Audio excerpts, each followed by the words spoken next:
Starting a new Ninja Gaiden game with a character that is not Ryo Hayabusa is a surprise that can make anyone not want to play it. This game introduces a new character that looks cool even if he sounds like he's trying too hard. The story this time around doesn't evolve around Ryu, but pays respect to him by showing the character as the legend he is. With the introduction of new mechanics, the new main character forces his way into the hearts of the fans, not because of his story or how he acts, but because of how cool he looks and fights.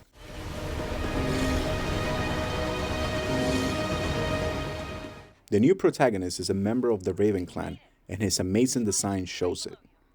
Dressed in all black like any other ninja, with two swords on each hand, black tattoos all over his body, and a mask that resembles a raven.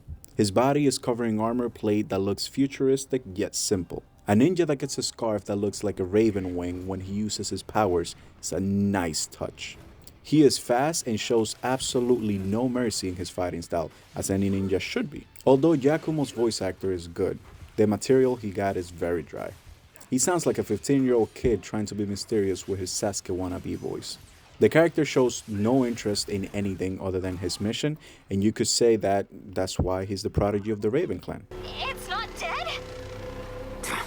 I'll finish the job.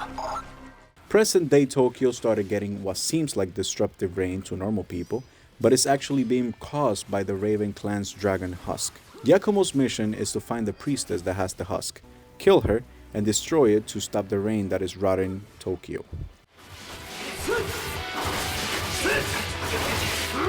The story takes multiple turns through the journey, but one of the most interesting ones is the fact that the Raven clan and the Hayabusa clan are enemies. Ryu is protecting the priestess and Yakumo is supposed to kill her. I am a little confused on the story, because halfway through the game, they try to change the main character. Yakumo, at the beginning of the story, is the type of ninja that is willing to do everything possible to achieve his goal. The very first choice he makes is to make his mission longer and more complicated just so his goal is completed to perfection. Therefore, what happens in the middle of the game destroys everything we have been shown about his devotion. The character is faced with a choice of doing something he was already going to do, and he hesitates. This contradicts everything that the game has been trying to tell us, and it's disappointing because it changes the character's development. My other issue with the story are the side characters. A few side characters that are very present through the journey are just there to tell you what to do. One of them shows up in the middle of the story and has a major plot point, but all we know is that Yakumo and him know each other. The other one has been talking to us the whole game, yet we never actually see her. Control of Tokyo. The speed of the game is so overwhelming in a good way that you can basically just press attack buttons and it could work as a strategy. Considering the game has 4 parry buttons and they're all done when attacking aggressively or with proper timing depending on how you want to play. Yakumo has 2 fighting styles, regular and Blood Raven. Regular fighting style is just combos mixing fast and light attacks with slow and heavy attacks. The Blood Raven mode is a meter you fill by hitting enemies or getting hit. Once your meter is full, you can do different combos that can interrupt or stagger enemies trying to do unblockable attacks. You can seamlessly mix regular mode and Raven mode in combos, and it's even encouraged if you want to survive heavy attacks coming from all directions. Most Raven combos hit harder and reach further, so you always want to play with a meter. On top of all of that, the Raven combos look cool as hell, especially as you unlock abilities that make the combat more cinematic, like perfect parries into Raven attacks, or, the best part, the Berserker mode. The enemies are always aggressive, and you have to keep this in mind because they do more damage as they're closer to death. If you dismember an enemy, you should execute him right away. If not, he could do a suicide attack that can take half of your health. The game is not easy, and it's not only because of how fast it is, but also because of the camera. You will die a lot playing this game, and half of those deaths will be because of the camera. That's because the camera can't keep up with how fast the characters move. Also, the camera is not perfect when it comes to the lock-on. If you're too close to the walls, the camera does not adjust for that and just blocks your view for a few seconds. In a game with combat as fast as this one, those few seconds are crucial. There are some enemies that are annoying to fight, and the camera doesn't seem to consider them a priority when switching lock-ons. Once Chapter 2 starts, you get flying enemies. These enemies should be priority to take out, but the camera can't seem to lock onto them. When there's enemies on the ground, you have to kill the enemies on the ground. It's like you're forced to kill them first, and then you take care of the guys on the sky. The good thing is that as you progress through the game, you get a few Raven abilities that can make this easier to work with. But it is still an annoyance you have to deal with once in a while. The boss fights are exhilarating. Every single boss fight has their own moveset that you want to learn as you fight them, because you will die a lot. After every death in these fights, I was laughing, because the difficulty is about patience rather than unfair disadvantages. Every death was because I was not fast enough to use a Raven skill, or I was not dodging or parrying properly, even if the moves are well telegraphed. Once you defeat a boss, you get this small but cool cinematic of Jamiko doing an ungodly amount of moves to humiliate the boss that makes all of the trouble you went through worth it. Berserker mode is an extra gauge you fill that lets you kill multiple enemies in one hit or stagger bosses easier. This was my favorite thing in the game. The moment I unlocked it, I was trying to use it as much as I could. This gauge helps a lot when you're overwhelmed with enemies or can't seem to do enough damage to bosses. And the best part of it is that doing insta kills is satisfying as well. Yamiko manages to have 4 weapons that can turn into another weapon, so 8 weapons in total. It is up to you what weapon you want to use at any moment. My loop was basically play with each weapon until I use all 3 finishers and then move to the next one. The last weapon you unlock is a combination of ninja tools and mechanical arms that make the previous flying enemies a piece of cake. They're also great for a second playthrough, and they got extremely creative combos. The music in this game fits the speed of the combat perfectly. Every time a fight starts, there's a song rocking in your ears and making the fight even more epic. Once you hear the 5 seconds of a song, you start reaching flow state and doing better and better as you go. You can die however many times it takes to beat a boss, and you won't be mad because the song is making the experience enjoyable. This is especially true on the last 3 boss fights. The songs go hard.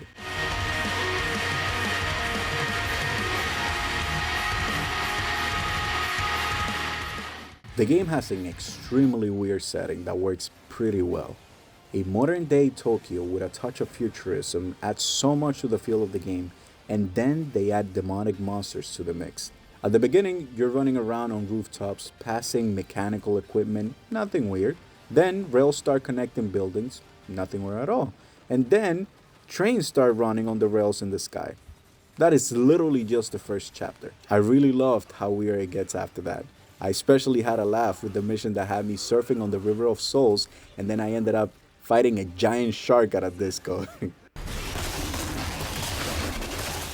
Difficulty in games could be what stops some of us from experiencing a fast-paced, combo-heavy action game like this.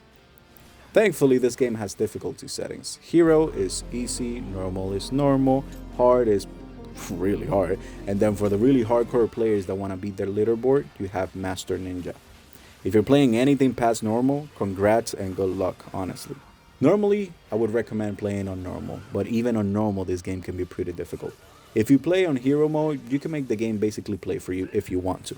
If you have issues dodging or blocking because of how fast the game is, you can use the auto evade and auto block and it does it for you. On top of that, the game has a pretty big list of accessible settings. You can play around from contracts on backgrounds to color changing most of the important things in the game. Now, a very cool feature that I don't think I've seen in any other game and I want to put the spotlight on is the single hand play feature. Basically, it makes the game easier to play if you can only use one hand. It doesn't matter if it's your left hand or your right hand. And on top of that, you can map all of the buttons. Whatever you want, you can do. Now, you gotta hand it to them for looking out for people with disabilities. You can do most of the side missions and still enjoy the game for its strongest trait, the combat. Most of the side missions are focused on looking for someone and killing them within a chapter. There's also clearing all the enemies within that chapter and finding and clearing the Purgatory Gates. Purgatory Gates are the best side missions in the game. You find a gate in each chapter, and once you go in, you complete the challenges to beat the gate. That's as simple as it gets. Now, the enemies here are harder to kill, and they're way more aggressive. So it is up to you if you want to face the challenge. Once completed, it gives you extra ninja coins, which is basically just money for consumables, and also experience points to buy abilities. Lastly, you have collectibles like Gerties. There's 15 of them, and they're not entirely necessary. But if you get all 15, you get an accessory that makes the gauge burns lower. As I said before, not entirely necessary, but great to have for those hardcore players looking to put their names high on the leaderboard. The Dark Dragon's fate. Even though this is a Ninja Gaiden, this is not a game focused on Ryu, and a lot of people will have an issue with that. Ryu does appear in the game as a playable character in the last 4 chapters. The change in characters also changes the way the protagonist moves, so that makes the game break the pace to learn a new character. The fundamentals are the same, only that Ryu has one weapon with multiple 2-button abilities you can do. When Yakumo is surfing, Ryu is running on water. When Yakumo is grinding on the train rails, Ryu is running along them, and when Yakumo is swiftly parkouring upwards, Ryu is slow and precise with his jumps. These are small details that show how much more experienced Ryu is shown through gameplay. The other way they show this is how fast and crazy Yakumo's combos are. They're fast and weak, while Ryu's are slower and stronger. In the story, the characters are constantly talking about the legendary Super Ninja, and the idea that there are demons in the world is ridiculous because no one has ever seen one, considering how Ryu is on top of that.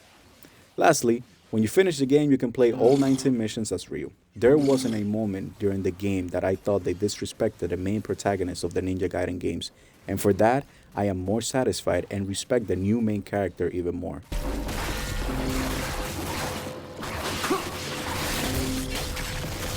The difficulty, the speed, and a story that isn't groundbreaking might make you think you're better off not playing this at all. I disagree.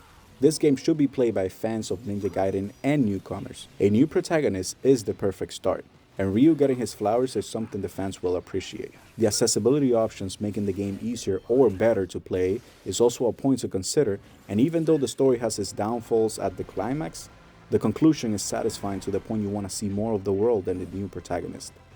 Overall, the game gives everyone something to appreciate, and the combat is probably going to be the reason you remember Ninja Gaiden 4 as a great entry to the franchise.